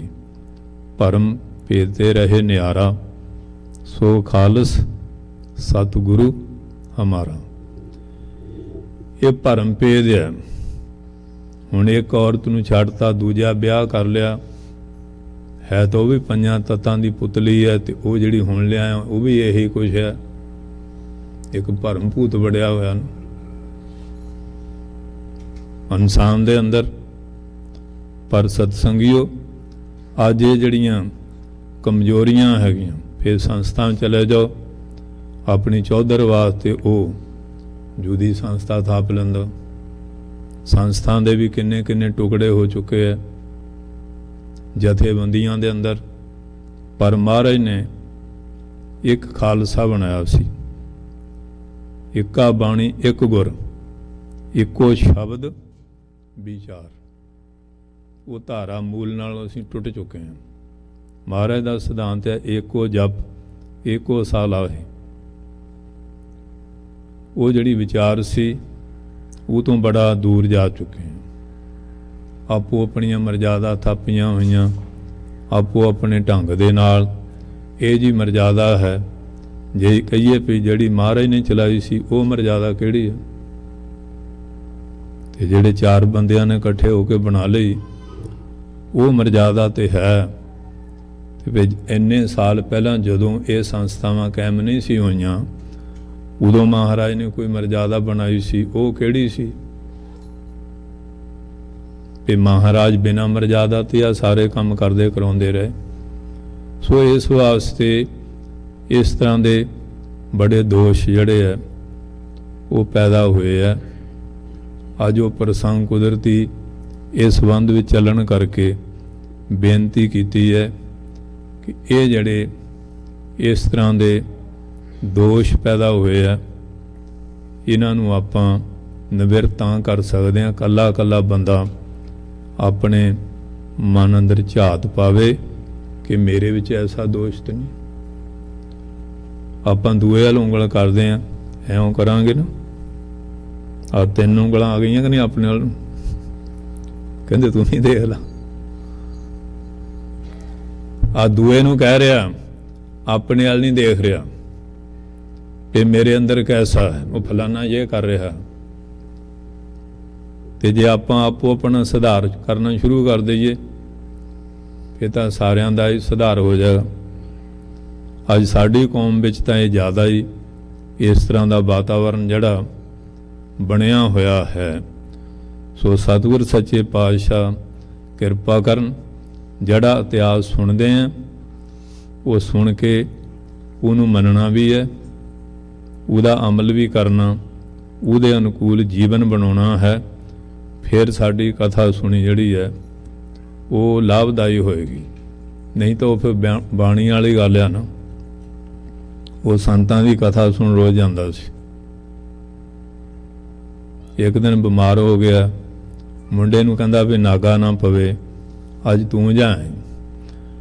ਉਹ ਸੰਤ ਕਥਾ ਕਰਦੇ ਸੀ ਵੀ ਜਿਹੜੀ ਗਊ ਆ ਇਹਨੂੰ ਮਾਤਾ ਦਾ ਦਰਜਾ ਆ, ਕਿਉਂਕਿ 84 ਲੱਖ ਜੂਨਾਂ ਵਿੱਚ ਜਿਹੜਾ 83ਵਾਂ ਉਹ ਗਾਂ ਦਾ ਨੰਬਰ ਮੰਨਿਆ, ਉਹ ਤੋਂ ਬਾਅਦ ਮਨੁੱਖ ਜੂਨ ਮਿਲਦੀ ਹੈ। ਇਸ ਕਰਕੇ ਇਹਨੂੰ ਮਾਤਾ ਦਾ, ਇਹਦਾ ਦੁੱਧ ਵੀ ਮਾਤਾ ਦੇ ਦੁੱਧ ਦੇ ਸਮਾਨ ਮੰਨਿਆ ਗਿਆ ਗਊ ਦਾ। ਇੱਧਰ ਤਾਂ ਮੱਝਾਂ ਹੁੰਦੀਆਂ ਨਹੀਂ, ਗਾਈਆਂ ਹੀ ਹਨ। ਸੋ ਇਸ ਵਾਸਤੇ ਇਹ ਨਹੀਂ ਕਿ ਮੱਝ ਦਾ ਮਾੜਾ, ਪਰ ਕੁਝ ਹਰ ਚੀਜ਼ ਦੀ ਆਪੋ ਆਪਣੀ ਵੈਰਾਈਟੀ, ਉਹਦੀ ਵਿਸ਼ੇਸ਼ਤਾ ਹੁੰਦੀ ਹੈ। ਸੋ ਇਸ ਕਰਕੇ ਸਾਧ ਸੰਗਤ ਜੀ, ਪਈ ਗਊ ਮਾਤਾ ਹੁੰਦੀ ਹੈ। ਉਹ ਬਾਣੀਆਂ ਦੀ ਦੁਕਾਨ ਸੀ ਖਲ ਵੜੇਵਿਆਂ ਦੀ, ਤੇ ਉੱਥੇ ਉਹ ਸੈਂਪਲ ਰੱਖੇ ਹੁੰਦੇ ਹਨ ਬੋਰਿਆਂ ਦੇ ਮੂੰਹ ਜਾਂ ਖੋਲ ਕੇ, ਤੇ ਆਪਣੇ ਉੱਥੇ ਗਾਈਆਂ ਦੁੱਧ ਪੀ ਲੈਂਦੇ ਆ, ਤੇ ਜਦੋਂ ਦੁੱਧ ਨਾ ਦੇਣ ਡੰਡੇ ਮਾਰ ਕੇ ਕੱਢ ਦਿੰਦੇ ਆ। ਸੜਕਾਂ ਦੇ ਵੀ ਤੁਰੀਆਂ ਫਿਰਦੀਆਂ, ਫਸਲਾਂ ਦਾ ਵੀ ਅਜਾੜਾ ਬਹੁਤ ਹੋ ਰਿਹਾ, ਤੇ ਟੋਕਰਾ ਤੂੜੀ ਨਹੀਂ ਪਾਉਣੀ, ਅਜਾੜਾ ਕਰਾ ਲੈਣਾ। ਉਵੇਂ ਗਊ ਨੂੰ ਪੇੜਾ ਵੀ ਦੇਈ ਜਾਂਦੇ ਆ, ਇਸ ਤਰ੍ਹਾਂ ਦਾ ਵੀ ਕਰਾਈ ਜਾਂਦੇ ਆ। ਉਹ ਹੁਣ ਬੜੇਵਿਆਂ ਨੂੰ ਮੂੰਹ ਪਾ ਲਿਆ ਉਹਨੂੰ, ਤੇ ਜਦ ਨੂੰ ਲਾਲਾ ਜੀ ਦਾ ਮਨ ਨਾ ਟਿਕਿਆ ਵੀ ਮੁੰਡਾ ਪਤਾ ਨਹੀਂ ਦੁਕਾਨ ਹੀ ਨਾ ਅਜਾੜ ਦੇਵੇ। ਕਿ ਸਾਡੇ ਬੁੱਢੇ ਜਿਹੜੇ ਨਾ ਪੁੱਤ ਪੋਤਿਆਂ ਵਾਲਾ ਹੋਇਆ, ਫੇਰ ਵੀ ਕਹਿਣਾ ਇਹਨੂੰ ਸਮਝ ਨਹੀਂ। ਤੇ ਗੋਰੇ 18 ਸਾਲ ਤੋਂ ਬਾਅਦ ਕਹਿੰਦੇ ਹੁਣ ਤੂੰ ਆਪਣੇ ਪੈਰਾਂ ਤੇ ਖਲੋ, ਅਸੀਂ ਇਹਨਾਂ ਨੂੰ ਸੁਤੰਤਰ ਹੋਣ ਹੀ ਨਹੀਂ ਦੇਣਾ। ਇਹ ਸਟੈਂਡ ਹੀ ਨਹੀਂ ਕਰਦੇ, ਇਹਦਾ ਹਲੇ ਕਾਕਾ ਹੀ ਹੈ, ਇਹ ਹੁਣ ਪੋਤਿਆਂ ਵਾਲਾ ਹੋ ਗਿਆ, ਹਲੇ ਕਾਕਾ ਹੀ ਹੈ। ਤੇ ਇਸ ਤਰ੍ਹਾਂ ਕਈ ਆ ਬੁੱਢੇ ਬੁੱਢੀਆਂ ਨੇ ਡਿਵੋਰਸ ਬੜੇ ਕਰਾਤੇ ਆ, ਉਹ ਪੁਰਾਣੀਆਂ ਆਦਤਾਂ ਛੱਡਦੇ ਨਹੀਂ, ਤੋਖਣਾ ਦੇ ਜਾਣੇ ਮੁੰਡਿਆਂ ਨੂੰ, ਉੱਥੇ ਲੜਾਈ ਪੜ੍ਹਾਈ ਕਰਾਈ ਜਾਣੀ। ਇਹੋ ਜਿਹਾ ਵੀ ਵਾਤਾਵਰਨ ਬਹੁਤ ਚੱਲਦਾ, ਪਰ ਬਦਲ ਜਾਣਾ ਚਾਹੀਦਾ। ਜ਼ਮਾਨਾ ਬਾਤੋ ਨ ਸ਼ਾਜ਼ਤ ਤੋਬਾ ਜ਼ਮਾਨਾ ਵਸਾਜ। ਸਮਾਂ ਤੇਰਾ ਸਾਥ ਨਹੀਂ ਦਾ, ਸਮੇਂ ਅਨੁਕੂਲ ਤੂੰ ਹੀ ਬਦਲ ਜਾ। ਹੁਣ ਠੰਡ ਆ ਗਈ ਹੈ, ਕਹੇ ਵੀ ਮੈਂ ਤਾਂ ਮਲਮਲ ਦਾ ਪਾਉਣਾ, ਫਿਰ ਨਮੂਨੀਆ ਨਾ ਆਕੜ ਕੇ ਮਰ ਜਾ। ਹੁਣ ਠੰਡ ਆ ਗਈ ਹੈ ਤਾਂ ਕੱਪੜੇ ਗਰਮ ਪਾਉਣੇ ਹੀ ਪੈਣਗੇ ਨਾ, ਸਮੇਂ ਨਾਲ ਬਦਲਣਾ ਪੈਂਦਾ ਹੈ। ਪਰ ਆਪਾਂ ਨਹੀਂ। ਤਾਤਸਿਆ ਕੂਪੰ ਮਿਤੀ ਬਣਵਾਣਾ ਕਿਸ਼ਾਰੰਗ ਪੁਰਸ਼, ਕਹਿੰਦੇ ਜਿਹੜੇ ਸਿਆਣੇ ਪੁਰਸ਼ ਆ ਉਹ ਪੇ ਦਾਦੇ ਦੀ ਲਾਈ ਹੋਈ ਬੌਲੀ ਦਾ ਖਾਰਾ ਪਾਣੀ ਨਹੀਂ ਪੀਂਦੇ, ਉਹ ਆਪ ਉਦਮ ਕੱਢ ਕੇ ਪਾਣੀ ਪੀਂਦੇ ਆ। ਤੇ ਬੁੱਢਿਆਂ ਦੀ ਬੌਲੀ ਖਾਰੀ ਹੈ ਤਾਂ ਉਹ ਪੀ ਕੇ ਜ਼ਰੂਰੀ ਮਰੋੜ ਦਸਤ ਲਵਾਉਣੇ, ਤੂੰ ਆਪ ਉਦਮ ਕਰ ਲਾ। ਕਿਸ਼ਾਰੰਗ ਜਲੰਕਾ ਪੁਰਸ਼ਾ ਭਵੰਤੀ। ਇਸ ਕਰਕੇ ਸਿਆਣੇ ਪੁਰਸ਼ਾਂ ਦਾ ਤੇ ਐਸਾ ਹੀ ਹੁੰਦਾ। ਹੁਣ ਪੁਰਾਣਾ ਹੁੰਦਾ ਸੀ, ਇਹ ਜੀ ਸਾਤੋਂ ਬਿਨਾਂ ਕੀ ਕਰਨਗੇ। ਪਹਿਲਾਂ ਡੱਲਾਂ ਨਾਲ ਢਾਡੀ ਸੰਗੋਂ ਪਾਣੀ ਹੁੰਦਾ ਸੀ, ਫਿਰ 4 ਸਬੋਕੇ ਆ ਗਏ, ਫਿਰ ਹਲ ਟੁਲਟ ਜਾ ਮਿੱਟੀ ਦੀਆਂ ਟਿੰਡਾਂ ਲੋਹੇ ਦੀਆਂ ਆ ਗਈਆਂ, ਢਿੰਗਲੀਆਂ ਚੱਲਦੀਆਂ ਸੀ, ਫੇਰ ਆਹ ਨਲਕੇ ਛਲਕੇ ਆ ਗਏ, ਬੋਰ ਆ ਗਏ, ਹੁਣ ਸਮਰਸੀਬਲ ਬਸ ਇਉਂ ਬਟਨ ਨੱਪਦੇ ਪਾਣੀ ਆ ਜਾਂਦਾ। ਹੁਣ ਬੁੱਢੇ ਤਾਂ ਹੈ ਨਹੀਂ, ਹੁਣ ਇਹ ਪਾਣੀ ਨਹੀਂ ਪੀਂਦੇ, ਪਰ ਅਸੀਂ ਵਿਕਸਿਤ ਨਹੀਂ ਹੋਣ ਦਿੰਦੇ ਆਪਣੀ ਔਲਾਦ ਨੂੰ। ਉਹਨਾਂ ਨੂੰ ਇਸ ਚੁੰਗਲ ਵਿੱਚ ਰੱਖਿਆ ਹੋਇਆ, ਕੋਈ ਵੱਧ ਫੁੱਲ ਫੈਲ ਨਾ ਸਕਣ। ਇਸੇ ਕਰਕੇ ਸਾਡਾ ਜਿਹੜਾ ਸਮਾਜ ਪੁਰਾਣਾ ਹਿੰਦੂ ਧਰਮ ਜੇ ਸਮੁੰਦਰੋਂ ਪਾਰ ਚਲੇਗਾ, ਆਪਣਾ ਧਰਮ ਨਹੀਂ ਰਹਿਣਾ। ਇਹ ਤਾਂ ਇਹੀ ਕੁਛ ਕਰਦੇ ਰਹੇ, ਤੇ ਜਿਹੜੇ ਇੱਧਰਲੇ ਲੋਕ ਸੀ ਇਹ ਜਾ ਕੇ ਉੱਥੇ ਕਾਬਜ ਹੋ ਕੇ ਆਪਣੀ ਸੱਤਾ ਜਮਾ ਲਈ। 1250 ਸਾਲ ਗੁਲਾਮੀ ਦਾ ਜੂਲਾ ਇਹਨਾਂ ਦੇ ਗਲ ਰਿਹਾ, ਤੇ ਹੁਣ ਆਪਾਂ ਸਮੁੰਦਰੋਂ ਪਾਰ ਦੌੜੇ ਆ ਰਹੇ ਹਾਂ। ਇੱਥੇ ਵੀ ਤੁਹਾਡੇ MP ਆ, ਹੁਣੇ ਇੱਕ MP ਮਿਲਣ ਆਏ ਸੀ। ਇਸ ਕਰਕੇ ਗੁਰਮੁਖ ਪਿਆਰਿਓ, ਅੱਜ ਲੋੜ ਹੈ ਜਿਵੇਂ ਸੰਸਾਰ ਵਿਕਸਿਤ ਹੋ ਰਿਹਾ, ਅਸੀਂ ਵਿਕਸਿਤ ਹੋਈਏ, ਅਸੀਂ ਤਰੱਕੀ ਕਰੀਏ। ਜੇ ਆਪਾਂ ਵਿਦਿਆ ਵੀ ਹਰ ਕੰਮ ਹਰ ਖੇਤਰ 'ਚ ਉਹਨਾਂ ਦੇ ਬਰਾਬਰ ਨਹੀਂ ਬੈਠਾਂਗੇ, ਆਪਾਂ ਬਹੁਤ ਪਿੱਛੇ ਰਹਿ ਜਾਵਾਂਗੇ, ਅੱਗੇ ਬਹੁਤ ਪਿਛੜੇ ਪਏ ਹਾਂ। ਸੋ ਆਓ, ਸਤਿਗੁਰ ਸੱਚੇ ਪਾਤਸ਼ਾਹ ਨੇ ਧੰਨ ਗੁਰੂ ਗ੍ਰੰਥ ਸਾਹਿਬ ਨੂੰ ਗੱਦੀ ਦਿੱਤੀ। ਇਹਦਾ ਭਾਵ ਕੀ ਹੈ? ਇਹ ਬ੍ਰਹਮ ਵਿਦਿਆ। ਜੇ ਤੁਹਾਡੇ ਕੋਲ ਗਿਆਨ ਹੋਊਗਾ ਨਾ, ਤੁਸੀਂ ਕਾਮਯਾਬ ਹੋਵੋਗੇ। ਗਿਆਨ ਗੁਰੂ ਆਤਮ ਉਪਦੇਸ਼, ਧਿਆਨ ਬਭੂਤ ਲਗਾਓ, ਇਹ ਗਿਆਨ ਗੁਰੂ ਹੈ। ਇਹਦਾ ਗਿਆਨ ਸੁਣਦੇ ਤਾਂ ਅਸੀਂ ਬਹੁਤ ਹਾਂ, ਪ੍ਰਚਾਰ ਵੀ ਬਹੁਤ ਹੋ ਰਿਹਾ, ਟੇਪਾਂ, ਸੀੜੀਆਂ, ਵਟਸਐਪਾਂ 'ਤੇ, ਚੈਨਲਾਂ 'ਤੇ ਆਪਾਂ ਖੜੇ ਉੱਥੇ ਹੀ। ਉਹ ਬਾਣੀਆਂ ਕਹਿਣ ਲੱਗਾ, ਤੇਰੀ ਮਾਂ ਬੜੇਵੇਂ ਖਾਈ ਜਾਂਦੀ, ਰੋਕਦਾ ਨਹੀਂ। ਕਹਿੰਦੇ ਬਾਪੂ ਜੀ, ਪੰਡਿਤ ਜੀ ਨੇ ਵੀ ਇਹ ਕਿਹਾ ਸੀ ਵੀ ਗਊ ਮਾਤਾ ਤੁਸੀਂ ਵੀ ਤੇ ਮਾਂ ਆ, ਤੇ ਮੈਂ ਕਿਵੇਂ ਰੋਕਾਂ? ਕਹਿੰਦੇ ਜੇ ਪੰਡਿਤ ਦੀ ਕਥਾ ਸੁਣੀ ਆਪਾਂ ਤਾਂ ਦੂਏ ਦਿਨ ਦੁਕਾਨ ਲਟਾ ਦਿਆਂਗੇ। ਕਹਿੰਦੇ ਵੀ ਤੂੰ ਰੋਜ਼ ਸੁਣ ਜਾਣਾ। ਕਹਿੰਦੇ ਮੈਂ ਤਾਂ ਕਾਂਦੀ ਮੋਰ ਸੁਣਦਾ ਸੀ, ਇਹਨਾਂ ਕੱਢ ਕੇ ਉੱਥੇ ਹੀ ਰੱਖਿਆ ਹੁੰਦਾ ਸੀ। ਅੱਜ ਸਾਡਾ ਵੀ ਇਹੀ ਹੈ। ਆ ਕਿੰਨੇ ਦ੍ਰਿਸ਼ਟਾਂਤ ਪ੍ਰਮਾਣ ਸਾਖੀਆਂ ਸੁਣਾਈਏ, ਜਿਹੜੇ ਪੁੱਛੀਏ ਕਹਿੰਦੇ ਬਾਬਾ ਜੀ ਚੇਤੇ ਨਹੀਂ। ਫਿਰ ਘਰ ਨੂੰ ਲੈ ਕੇ ਕੀ ਗਏ? ਕਾਰਾਂ ਦਾ ਤੇਲ ਫੂਕਿਆ, ਟਾਈਮ ਵੀ ਕੱਢਿਆ, ਵੱਜ ਕੇ ਵੀ ਚੌਂਕੜਾ ਮਾਰ ਕੇ ਬੈਠੇ ਉੱਥੇ ਆਨੰਦ ਨਾਲ ਸੋਫਿਆਂ ਸਾਫਿਆਂ ਤੇ ਬਹਿੰਦੇ ਸੀ। ਇਹ ਬਚਨ ਚੇਤੇ ਵੀ ਰੱਖਣੇ ਆ, ਉਹਨਾਂ ਦੇ ਅਨੁਕੂਲ ਜੀਵਨ ਵੀ ਬਣਾਉਣਾ ਹੈ। ਆਓ, ਸਤਿਗੁਰ ਸੱਚੇ ਪਾਤਸ਼ਾਹ ਨੇ ਜੋ ਪਵਿੱਤਰ ਸ਼੍ਰੀ ਮੁਖ ਵਾਕ ਬਖਸ਼ਿਆ, ਤੇ ਨਿਹੰਗ ਸਿੰਘ ਬੈਠੇ ਅੱਜ ਪਾਠੀ, ਖੁਸ਼ੀ ਹੈ ਮੈਨੂੰ ਬੜੀ।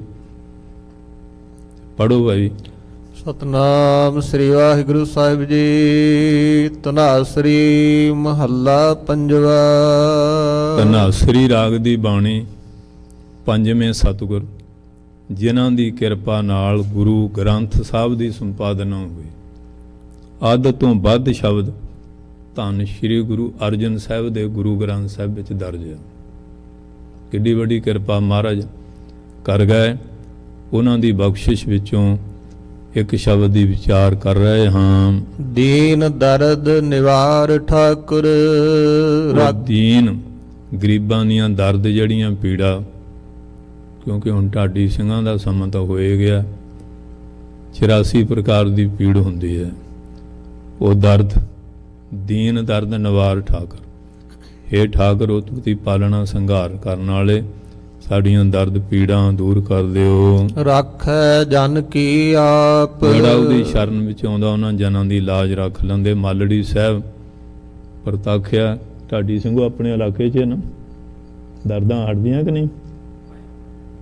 ਹਟਦੀਆਂ, ਅੱਜ ਵੀ ਹਟਦੀਆਂ। ਉਹ ਗੋਬਿੰਦਪੁਰ ਆ ਬੰਗੀ, ਉੱਥੇ ਵੀ ਹੈਗਾ। ਦਕੋਹੇ ਵੀ ਹੈ। ਕਿਤੇ ਮਹਾਰਾਜ ਨੂੰ ਕੋਈ ਕੌਤਕ ਰੱਖਿਆ, ਕਿਤੇ ਕੋਈ। ਉਹ ਮਹਾਰਾਜ ਦੀ ਪਾਰਸ ਕਲਾ ਅੱਜ ਵੀ ਉਵੇਂ ਕਿਵੇਂ ਜਿਹੜੇ ਸ਼ਰਧਾ ਨਾਲ ਜਾਂਦੇ ਹੈ ਵਰਤਦੀ ਹੈ।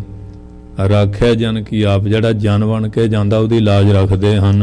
ਤਰਨ ਤਾਰਨ ਹਰ ਨਿਧ।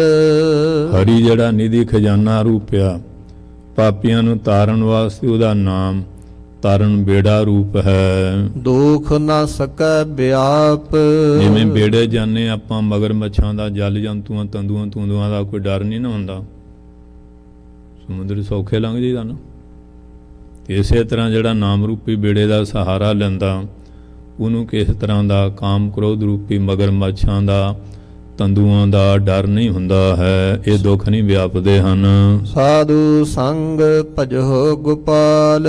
ਸਾਧੂਆਂ ਦੀ ਸੰਗਤ ਕਰਕੇ ਗੋ ਪ੍ਰਿਥਵੀ ਦਾ ਪਾਲ ਪਾਲਕ ਜਿਹੜਾ ਉਹਦੇ ਨਾਂ ਦਾ ਭਜਨ ਕਰੋ। ਹੁਣ ਡਾਕਟਰ ਕੋਲ ਜਾਵਾਂਗੇ, ਉਹ ਡਾਕਟਰੀ ਗੱਲ, ਇੰਜੀਨੀਅਰੀ ਦੀ, ਸਾਇੰਸਿਸਟ ਸਾਇੰਸ ਦੀ ਕਰੇਗਾ, ਲੀਡੇ ਦੀ, ਵਪਾਰੀ ਦੀ, ਤੇ ਨਾਮ ਦੀ ਗੱਲ ਕਿੱਥੋਂ? ਸੰਤਨ ਤੈ ਸੁਨੀਅਤ ਪ੍ਰਭ ਕੀ ਬਾਤ। ਇਹ ਪ੍ਰਭੂ ਦੇ ਸੰਬੰਧੀ ਗੱਲ ਤਾਂ ਸੰਤਾਂ ਤੋਂ ਹੀ ਸੁਣੀ ਜਾਏਗੀ ਨਾ, ਜਿਹੜੇ ਵਿਦਵਾਨ ਮਹਾਂਪੁਰਖ ਕਮਾਈ ਵਾਲੇ। ਇਸ ਵਾਸਤੇ ਸਾਧੂ ਸੰਗ, ਉਹਨਾਂ ਦੀ ਸੰਗਤ ਕਰਕੇ ਗੋਪਾਲ ਦੇ ਨਾਮ ਦਾ ਭਜਨ ਕਰੋ। ਆਨ ਸੰਜਮ ਕਿਛ ਨਾ ਸੁਝੈ। ਹੋਰ ਜਿਹੜੇ ਸੰਜਮ ਉਹ ਸਾਨੂੰ ਨਜ਼ਰ ਨਹੀਂ ਆਉਂਦੇ ਹਨ। ਇਹ ਜਤਨ ਕਾਟ ਕਲ ਇਹ ਕਾਲ। ਨਾਮ ਜਪਣ ਰੂਪੀ ਜਿਹੜਾ ਯਤਨ ਕਲਯੁਗ ਦੀ ਕਾਲਖ ਪਾਪਾਂ ਦੀ ਮੈਲ ਨੂੰ ਕੱਟਣ ਵਾਸਤੇ ਸਮਰੱਥ ਹੈ। ਰਹਾਉ। ਵਿਸਰਾਮ ਦੇ ਕੇ ਪਾਤਸ਼ਾਹ ਜੀ ਕਿਰਪਾ ਕਰਦੇ ਹਨ। ਆਦ ਅੰਤ ਦਇਆਲ ਪੂਰਨ। ਉਹ ਨਿਰੰਕਾਰ ਆਦ ਮਦ ਅੰਤ, ਪੂਰਨ ਵੀ ਹੈ ਤੇ ਦਿਆਲੂ ਵੀ ਹੈ। ਤਿਸ ਬਿਨਾ ਨਹੀਂ ਕੋਈ। ਉਸ ਤੋਂ ਬਿਨਾ ਜੀਵ ਦੀ ਰੱਖਿਆ ਕਰਨ ਵਾਲਾ ਹੋਰ ਕੋਈ ਵੀ ਸਮਰੱਥ ਨਹੀਂ। ਲਾਰੇ ਲੱਪੇ ਭਾਵੇਂ ਕੋਈ ਕਿੰਨੇ ਲਾਏ, ਸਮਰੱਥ ਉਹ ਹੀ ਹੈ। ਜਨਮ ਮਰਨ ਨਿਵਾਰ ਹਰ ਜਪ। ਹਰੀ ਦਾ ਜਪ ਕਰਕੇ ਉਹਦੀ ਅਸ਼ੀਰਵਾਦ ਲੈ ਕੇ ਜੰਮਣ ਮਰਨ ਦਾ ਜਿਹੜਾ ਦੁੱਖ ਉਹਨੂੰ ਨਿਵਾਰ ਨਿਵਰਤ ਕਰ ਲੈਣਾ ਕਰ। ਸਿਮਰ ਸੁਆਮੀ ਸੋਇ। ਸੁਆਮੀ ਜਿਹੜਾ ਸਾਰਿਆਂ ਦਾ ਨਾਥ ਮਾਲਕ ਆ, ਉਹਦੇ ਨਾਮ ਦਾ ਸਿਮਰਨ ਕਰ। ਸੁਆਮੀ ਅੱਜ ਵੀ ਬਹੁਤ, ਪਰ ਇਹਨਾਂ ਸੁਆਮੀਆਂ ਨੂੰ ਪੁੱਛ ਲਿਓ, ਤੁਹਾਨੂੰ ਬਲੱਡ ਪ੍ਰੈਸ਼ਰ ਹੈਗਾ, ਬਵਾਸੀਰ, ਸ਼ੂਗਰ ਹੈ, ਆਮ ਨਾਮ ਸੰਸਕ੍ਰਿਤ ਹੁੰਦਾ ਰੋਗ ਦਾ, ਸੋ ਵਿਸ਼ੇਸ਼ ਕਰਕੇ ਜਿਹਨੂੰ ਕੋਈ ਮਨ ਬਣੇ ਸਰੀਰ ਕਰਕੇ ਬਿਮਾਰੀ ਨਾ ਹੋਵੇ, ਉਹਦਾ ਨਾਮ ਸੁਆਮੀ ਹੈ। ਤੇ ਜੇ ਉਹਨੂੰ ਬਵਾਸੀਰ ਹੈ, ਹਾਰਟ ਦੀ ਬਿਮਾਰੀ ਹੈ, ਕੋਈ ਹੋਰ ਰੋਗ ਹੈ, ਕੈਂਸਰ ਹੈ, ਫਿਰ ਉਹ ਸੁਆਮੀ ਕੌਣ ਦਾ ਹੱਕਦਾਰ ਆ? ਸੁਆਮੀ ਕੌਣ? ਧੰਨ ਗੁਰੂ ਨਾਨਕ ਦਸਮ ਪਾਤਸ਼ਾਹ। ਹਉਮੈ ਰੋਗ ਮਨ ਔਖਾ ਦੀਨਾ, ਕਾਮ ਰੋਗ ਮੈਗਲ ਵਸ ਲੀਨਾ, ਦ੍ਰਿਸ਼ਟ ਰੋਗ ਪਚ ਮੋਏ ਪਤੰਗਾ, ਨਾਦ ਰੋਗ ਖਪ ਗਏ ਕਰੰਗਾ, ਜੋ ਜੋ ਦੀਸੈ ਸੋ ਸੋ ਰੋਗੀ, ਰੋਗ ਰਹਿਤ ਮੇਰਾ ਸਤਿਗੁਰ ਜੋਗੀ। ਕਦੀ ਸੁਣਿਆ ਵੀ ਬਾਬੇ ਨਾਨਕ ਨੂੰ ਬਲੱਡ ਪ੍ਰੈਸ਼ਰ ਹੋਇਆ ਸੀ ਜਾਂ ਸ਼ੂਗਰ ਸੀ? ਉਹਨਾਂ ਦੇ ਦਰਸ਼ਨ ਕਰਨ ਬਿਮਾਰੀਆਂ ਹਟ ਜਾਂਦੀਆਂ, ਕੋੜੀਆਂ ਦੇ ਕੋੜ ਹਟ ਜਾਂਦੇ ਸੀ। ਉਹ ਤਾਂ ਹੋਏ ਸੁਆਮੀ। ਤੇ ਸੁਆਮੀ ਕਹਾ ਲੈਣਾ ਬੜਾ ਸੌਖਾ, ਪਰ ਸੁਆਮੀ ਬਣਨਾ ਬਹੁਤ ਔਖਾ ਹੈ। ਵੇਦ ਸਿਮਰਤ ਕਥਾ ਸਾਸਤ। ਚਾਰੇ ਵੇਦ, 6 ਸ਼ਾਸਤਰ, 18 ਪੁਰਾਣ, 27 ਸਿਮਰਤੀਆਂ ਬਹੁਤ ਕੁਝ ਕਹਿੰਦੀਆਂ ਹਨ। ਭਗਤ ਕਰਹਿ ਵਿਚਾਰ। ਭਗਤ ਵੀ ਇਸ ਗੱਲ ਦੀ ਵਿਚਾਰ ਕਰਦੇ ਹਨ।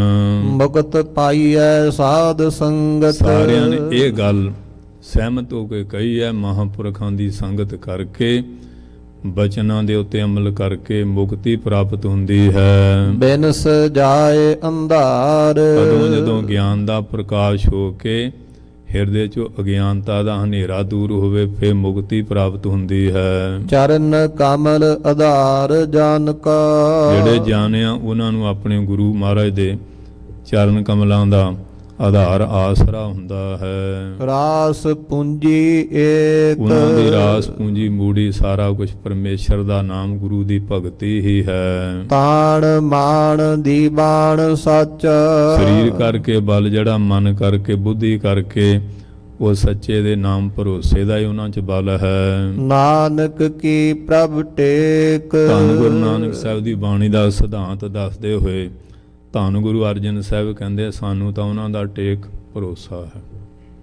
ਤੇ ਜਿਲੇ ਪਿਰਥੀ ਚੰਦ ਚੰਦੂ ਨੇ ਕੀਤਾ ਤੇ ਸੰਗਤ ਨੇ ਮਾਰਾ, ਆਪਾਂ ਵੀ ਕੋਈ ਨਾ ਕੋਈ ਸਾਧਨ ਕਰੀਏ। ਪ੍ਰਾਥਮੀ ਮਤਾ ਜੇ ਪ੍ਰਤੀ ਚਲਾਓ, ਦੂਤੀਆ ਮਤਾ ਦੁਇ ਮਨੁੱਖ ਪਹਿਚਾਵੋ, ਤ੍ਰੀਤੀਆ ਮਤਾ ਕਿਛ ਕਰੋ ਅਪਾਇਆ। ਤੇ ਮਹਾਰਾਜ ਨੇ ਕੀ ਕਿਹਾ ਸੀ? ਮੈਂ ਸਭ ਕਿਛ ਛਾੜ ਪ੍ਰਭ ਤੁਮਹਿ ਧਿਆਇਆ। ਇਸ ਕਰਕੇ ਕਹਿੰਦੇ ਸਾਨੂੰ ਤਾਂ ਉਹਦੇ ਟੇਕ। ਔਰੰਗਜ਼ੇਬ ਨੂੰ ਜ਼ਫਰਨਾਮੇ ਕਹਿ, ਤੈਨੂੰ ਫੌਜਾਂ ਦਾ, ਕਿਲਿਆਂ ਦਾ, ਕੋਛਾਂ ਦਾ, ਹਥਿਆਰਾਂ ਦਾ ਮਾਣਿਆ, ਜੱਜ ਦਾ ਅਕਾਲ, ਕਹਿੰਦੇ ਮੈਨੂੰ ਆਪਣੇ ਅਕਾਲ ਦਾ। ਸ੍ਰੀ ਅਸਤੋਜਾ ਭੈ ਦਿਆਲਾ, ਪੂਰਨ ਕਰਾ ਗ੍ਰੰਥ ਤਤਕਾਲਾ। ਹੁਣ ਸਤਸੰਗੀਓ ਢਾਡੀ ਸਿੰਘਾਂ ਦਾ ਸਮਾਂ ਹੈ। ਗੁਰੂ ਮਹਾਰਾਜ ਕਿਰਪਾ ਕਰਨ। ਆਈ ਸੰਗਤ ਨੂੰ ਜੀ ਆਇਆਂ।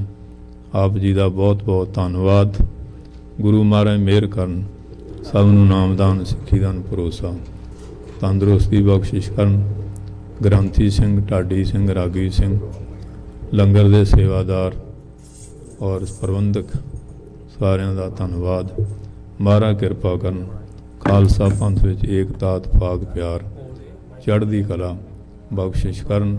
ਪੰਗਤੀਆਂ ਪੜ੍ਹ ਦਿਓ ਫੇਰ। ਚਰਨ ਕਮਲ ਆਧਾਰ ਜਨ ਕਾ, ਰਾਸ ਪੂੰਜੀ ਏਕ, ਤਾਣ ਮਾਣ ਦੀ ਬਾਣ ਸਚ, ਨਾਨਕ ਕੀ ਪ੍ਰਭ ਟੇਕ। ਆਓ ਹੁਣ ਪਿਆਰ ਨਾਲ ਢਾਡੀ ਸਿੰਘਾਂ ਤੋਂ ਬਚਨ ਵਿਲਾਸ ਢਾਡੀ 12 ਸਰਵਣ ਕਰੀਏ। ਇਹ ਬੀਰ ਰਸੀ ਹੈ ਜਿਹਦੇ ਨਾਲ ਸੂਤੀ ਆਤਮਾ ਜਾਗਦੀ ਹੈ, ਸ਼ਸਤਰ ਅਸਤਰ ਦਾ ਪਿਆਰ ਪੈਦਾ ਹੁੰਦਾ। ਵਾਹਿਗੁਰੂ ਜੀ ਕਾ ਖਾਲਸਾ ਵਾਹਿਗੁਰੂ ਜੀ ਕੀ ਫਤਿਹ। ਵਾਹਿਗੁਰੂ ਜੀ ਕਾ ਖਾਲਸਾ ਵਾਹਿਗੁਰੂ ਜੀ ਕੀ ਫਤਿਹ। ਬਹੁਤ ਬਹੁਤ ਧੰਨਵਾਦ। ਸੋ ਮੈਂ ਧੰਨਵਾਦ ਕਰਨ ਤੋਂ ਪਹਿਲਾਂ ਬੇਨਤੀ ਕਰ ਜਾਵਾਂ, ਕੱਲ੍ਹ ਵੀ ਬਾਬਾ ਜੀ ਨੇ ਬੇਨਤੀ ਕੀਤੀ ਸੀ ਵੀ ਆਪਾਂ ਇਸੇ ਤਰ੍ਹਾਂ ਦੀਵਾਨ ਦੇ ਵਿੱਚ ਸਜਣਾ ਹੈ। ਸੋ ਬਾਬਾ ਜੀ ਵੱਲੋਂ ਵੀ, ਦਾਸਾਂ ਵੱਲੋਂ ਵੀ ਬੇਨਤੀ ਹੈ ਕਿ ਆਪਾਂ ਥੋੜ੍ਹਾ ਸਮਾਂ ਇੱਕ ਵਾਰ ਢਾਡੀ ਸਿੰਘਾਂ ਨੇ ਲਾਉਣੀ ਹੈ ਔਰ ਉਸ ਤੋਂ ਉਪਰੰਤ ਆਨੰਦ ਸਾਹਿਬ ਤੇ ਅਰਦਾਸ ਬੇਨਤੀ। ਬਹੁਤ ਬਹੁਤ ਧੰਨਵਾਦ ਬਾਬਾ ਜੀ, ਬਾਬਾ ਗਿਆਨੀ ਜੋ ਕਿ ਵਿਦਿਆ ਦੇ ਮਾਰਤੰਡ। ਗੁਰੂ ਪਿਆਰਿਓ ਕਹਿਬੇ ਕੋ ਸੋਭਾ ਨਹੀਂ ਦੇਖਾ ਹੀ ਪ੍ਰਵਾਨ। ਸੋ ਆਪ ਸੰਗਤਾਂ ਨੇ ਪ੍ਰਵਚਨ ਸਰਵਣ ਕੀਤੇ ਆ। ਗੁਰੂ ਪਿਆਰਿਓ ਸਮੇਂ ਦੀ ਨਿਜਾਗਤ ਨੂੰ ਤੱਕਦੇ ਹਾਂ। ਸੋ ਸਾਰਾ ਸਮਾਂ ਜਿਹੜਾ ਹੈ ਉਸੇ ਬੰਨੇ ਲਾ ਦਿੱਤਾ। ਮੈਂ ਬਹੁਤ ਬਹੁਤ ਧੰਨਵਾਦ ਕਰਦਾ ਸਮੁੱਚੀ ਪ੍ਰਬੰਧ ਕਮੇਟੀ ਵੱਲੋਂ, ਸਮੁੱਚੀ ਸੰਗਤ ਵੱਲੋਂ। ਸੋ ਇਸੇ ਤਰ੍ਹਾਂ ਕੱਲ੍ਹ ਨੂੰ ਸਮਾਂ ਜਿਹੜਾ ਹੈ ਗੁਰੂ ਪਿਆਰਿਓ ਤਕਰੀਬਨ 7 ਵਜੇ ਸਿਮਰਨ ਸ਼ੁਰੂ ਹੋਣਾ ਆਪਾਂ ਜਾਣਦੇ ਹਾਂ। ਸੋ ਉਸ ਤੋਂ ਪਹਿਲਾਂ ਬਾਬਾ ਜੀ ਕਥਾ ਕਰਨਗੇ। ਸੋ ਤਕਰੀਬਨ 6:20 ਤੋਂ 6:30 ਤੋਂ ਲੈ ਕੇ 7 ਵਜੇ ਤੱਕ। ਸੋ ਬਾਬਾ ਜੀ ਹੁਣਾਂ ਨੂੰ ਵੀ ਬੇਨਤੀ ਹੈ ਕਿ ਇਸੇ ਤਰ੍ਹਾਂ ਆਪਣੇ ਪ੍ਰਵਚਨਾਂ ਦੇ ਨਾਲ ਸਿੱਖ ਸੰਗਤਾਂ ਨੂੰ, ਔਰ ਐਤਵਾਰ ਨੂੰ ਦੁਪਹਿਰ ਦੇ ਦੀਵਾਨ ਅੰਦਰ ਬਾਬਾ ਜੀ ਹਾਜ਼ਰੀ ਭਰਨਗੇ। ਸੋ ਗਿਆਨੀ ਸੰਤ ਬਾਬਾ ਮੋਹਨ ਸਿੰਘ ਜੀ ਔਰ ਉਹਨਾਂ ਨੂੰ ਵੀ ਸ਼ਰਧਾ ਦੇ ਫੁੱਲ ਭੇਟ ਕਰਨੇ ਹੈ। ਸੋ ਇਸੇ ਤਰ੍ਹਾਂ ਹੀ ਸਿੱਖ ਸੰਗਤਾਂ ਨੂੰ ਵੀ ਬੇਨਤੀ ਹੈ ਕਿ ਗੁਰੂ ਚਰਨਾਂ ਨਾਲ ਜੁੜਨਾ। ਆਓ ਬਹੁਤ ਹੀ ਸਤਿਕਾਰਯੋਗ 6ਵੇਂ ਪਾਤਸ਼ਾਹ ਮਹਾਰਾਜ ਜੀ ਸਾਹਿਬ ਸ੍ਰੀ ਗੁਰੂ ਹਰਗੋਬਿੰਦ ਸਾਹਿਬ ਮਹਾਰਾਜ ਜੀ ਦੇ ਸਾਜੇ ਹੋਏ ਹੁਣ ਢਾਡੀ ਸਾਨੂੰ ਇੱਕ ਵਾਰ ਨਾਲ, ਔਰ ਉਸ ਤੋਂ ਉਪਰੰਤ ਆਨੰਦ ਸਾਹਿਬ ਤੇ ਅਰਦਾਸ ਬੇਨਤੀ। ਸੋ ਭਾਈ ਜਰਨੈਲ ਸਿੰਘ ਜੀ ਨਿਧੜਕ ਸਾਨੂੰ ਗੁਰੂ ਚਰਨਾਂ ਨਾਲ ਜੋੜਨਗੇ। ਹੋਈ ਭੁੱਲਾਂ ਦੀਆਂ ਖਿਮਾ। ਵਾਹਿਗੁਰੂ ਜੀ ਕਾ ਖਾਲਸਾ ਵਾਹਿਗੁਰੂ ਜੀ ਕੀ ਫਤਿਹ।